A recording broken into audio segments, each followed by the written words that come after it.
আগামী কয়েকদিন টানা বৃষ্টির পূর্বাভাস দিয়েছে বাংলাদেশ আবহাওয়া অধিদপ্তর। এর মধ্যে ৩ বিভাগে ভারী বৃষ্টিপাত হতে পারে বলেও জানিয়েছে সংস্থাটি। বৃহস্পতিবার ২রা অক্টোবর বাংলাদেশ আবহাওয়া অধিদপ্তরের আবহাওয়াবিদ ডক্টর মোহাম্মদ আবুল কালাম মল্লিকের দেওয়া পূর্বাভাসে এ তথ্য জানানো হয়।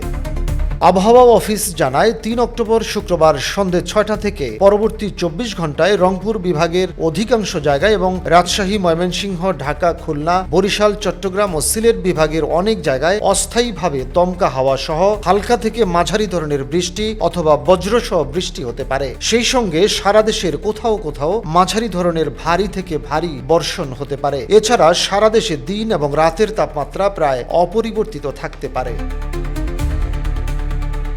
৪ অক্টোবর শনিবার সন্ধ্যে ৬টা থেকে পরবর্তী ২৪ ঘন্টায় রংপুর, রাজশাহী ও ময়মনসিংহ বিভাগের অনেক জায়গায় এবং ঢাকা, খুলনা, বরিশাল, চট্টগ্রাম ও সিলেট বিভাগের কিছু কিছু জায়গায় অস্থায়ীভাবে দমকা হাওয়া সহ হালকা থেকে মাঝারি ধরনের বৃষ্টি অথবা বজ্রসহ বৃষ্টি হতে পারে। সেই সঙ্গে রংপুর, রাজশাহী ও ময়মনসিংহ বিভাগের কোথাও কোথাও মাঝারি ধরনের ভারী থেকে ভারী বর্ষণ হতে পারে। এছাড়া সারা দেশে দিন এবং রাতের তাপমাত্রা প্রায় অপরিবর্তিত থাকতে পারে।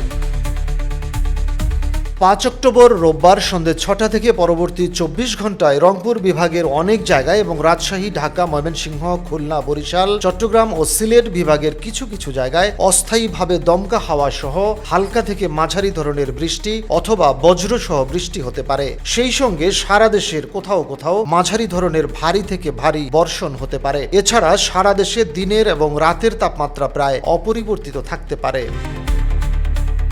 ৬ অক্টোবর সোমবার সন্ধ্যে ৬টা থেকে পরবর্তী ২৪ ঘন্টায় রংপুর, রাজশাহী, ঢাকা, ময়মনসিংহ, খুলনা, বরিশাল, চট্টগ্রাম ও সিলেট বিভাগের কিছু কিছু জায়গায় অস্থায়ীভাবে দমকা হাওয়া সহ হালকা থেকে মাঝারি ধরনের বৃষ্টি অথবা বজ্রসহ বৃষ্টি হতে পারে। সেই সঙ্গে সারা দেশের কোথাও কোথাও মাঝারি ধরনের ভারী বর্ষণ হতে পারে। এছাড়া সারা দেশে দিন এবং রাতের তাপমাত্রা সামান্য বাড়তে পারে।